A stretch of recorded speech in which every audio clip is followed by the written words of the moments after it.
So Apple recently announced their all-new iPhone 15 series in their Wanderlust event on the 13th of September. I know I'm late with this review, but I've had a lot of work on my plate recently. But here is my review on the all-new iPhone 15 series. Without wasting any more time, let's get into it.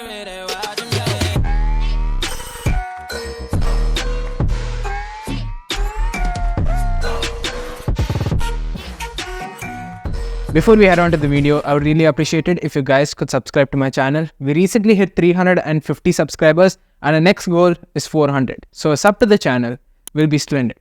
So let's start with the design. Firstly, the big headline. Apple is now using grade 5 titanium, which is kinda a big feat in a smartphone. So what does this mean to the average user? Well, the frame of the iPhone is still made out of 100% recycled aluminum. So it basically means the sides of the smartphone will be more resistive towards scratching and scuffing. It doesn't seem to provide any extra structural support. In fact, some sources claim that this time's iPhone is actually weaker than the previous models, with the back glass cracking with the weakest of flexes, as you can see from this clip from Jerry Rig Everything.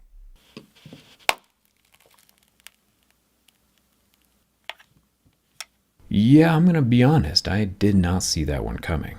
So this time around, Apple has gone with the soft touch matte finish along with some of the dullest colors ever seen on an iPhone, although my favorite one is the blue titanium color. Although it is pretty different from the actual blue that you get from oxidized titanium, but it still looks like a pretty cool color to me.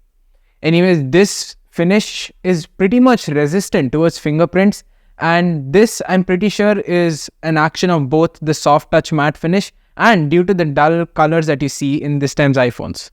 We also have slightly curved edges on these new iPhones which give it a more premium feel and a comfortable fit in the hand.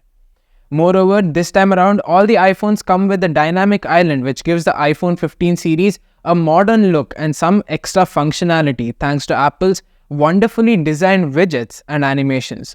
The new Pro series iPhones also come with an action button instead of the volume ringer. The action button is a programmable button, adding to more customization and productivity in the Pro series iPhones. Bear in mind, this is not a new feature in a smartphone, but in my opinion, Apple has not positioned this very well, especially on the Pro Max variant, as it is a pretty huge phone, so it is very difficult to reach with your hand, and you usually require two hands in order to use this button. It is pretty useful when you want to use it as a camera shutter on the camera app though. But you still have to hold the camera downwards, which is not actually a preferred position for the camera as well. Overall, the iPhone 15 series seem to get a lot of design changes this time around, and overall they do have a positive impact on the overall smartphone. Now coming to the second big headline. The iPhones now officially have USB Type-C. While now this may seem like a very big transition, and I did speak about the impact that this would have on the overall iPhones in my leaks video. I'll link it somewhere up here, you can go and check it out if you haven't already. I'm not actually very happy with how Apple has taken this transition. For starters, the regular iPhone 15 and iPhone 15 Plus is using USB 2.0 technologies. Now while this may not affect the average user, USB 2.0 is still very old technology. It was first introduced in the year 2000 and doesn't provide any advantages in terms of data transfer speed in comparison to the old Lightning cable. One of the main plus points of modern day USB-C is their high data transfer speeds. In comparison, Android smartphones in the same price range like the Galaxy S22 and Galaxy S22 Plus come with USB 3.2 Gen 1, which is about 10 times faster than USB 2.0. Now there are many Android smartphones in the similar price range which do come with USB 2.0, but Samsung, being one of Apple's biggest competition, does provide for much newer USB technologies in their smartphones at this particular price range. So there is not much improvement when it comes to charging speeds as well. So while the transition to USB-C is a pretty big one, the overall impact that it makes on an iPhone is not much except in the Pro models. Apart from these major upgrades, we also get to see the new A17 Pro chip. The Pro naming hinting, I guess, at Apple now starting to make two different chipsets each year for the regular and Pro model iPhones. So I'm guessing there'll be one Bionic version of the chipset and one Pro model of it, which will be going into the regular and Plus, whereas the Pro chipset will be used in the Pro and Pro Max variants. Apple claims that the A17 Pro will have a 20% improvement in performance in comparison to last year's A16 Bionic, which is a pretty significant upgrade in 1 year. We also get to see some major improvements with the cameras, like the regular iPhone 15 and iPhone 15 Plus also come with 48 megapixel sensors just like the Pro and Pro Max, although there is one key difference. The sensor size on the regular and Plus variant is much smaller than that on the Pro and Pro Max variant, which means that while they have the same megapixel count, the quality of images that you get will obviously be better on the Pro and Pro Max variants. The new iPhone 15 Pro Max also comes with a new 5x telephoto instead of a 3x telephoto, which improves the overall zoom quality pretty significantly. And the new iPhones also take 24 megapixel pictures by default instead of the regular 12 megapixel photos that every other smartphone takes today.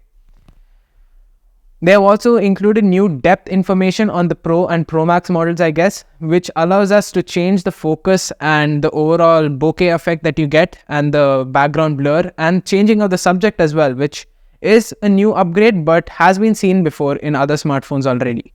So now this new upgrade improves the overall quality and detail by default in the iPhones. Now I wonder why last year's Pro models don't get the same feature, although they have the same processor as the iPhone 15 and iPhone 15 Plus. Maybe Apple will include this new feature in a software update in the future. Well, one can only hope. Anyways, while I can't make a hands-on review of the camera, I will link a camera comparison test by Mr. Who's the Boss so that you can get an idea of the overall camera quality on the iPhone 15 series. Overall, this year's iPhone 15 series does seem to get some pretty significant upgrades, and in my opinion, I feel as if the regular iPhone 15 and iPhone 15 Plus are the best packages you can get out there and the best value for money iPhones in today's date. They still do come with 60Hz displays, which is pretty much below industry standards at this particular price point, unlike the 120Hz that you get on the Pro and Pro Max variants. But if that is something you can overlook, I'm pretty sure the iPhone 15, if not the iPhone 15 Plus, will be the best buy for you. Anyways, let me know about your opinions on the iPhone 15 series down below in the comments. Anyways, that's been it. Thanks for watching. Don't forget to subscribe to the channel. You guys can follow me on Instagram and Twitter. I'll leave links for both those accounts in the video description. Thanks for watching. This is Techsavage, and I'll see you guys in the next one.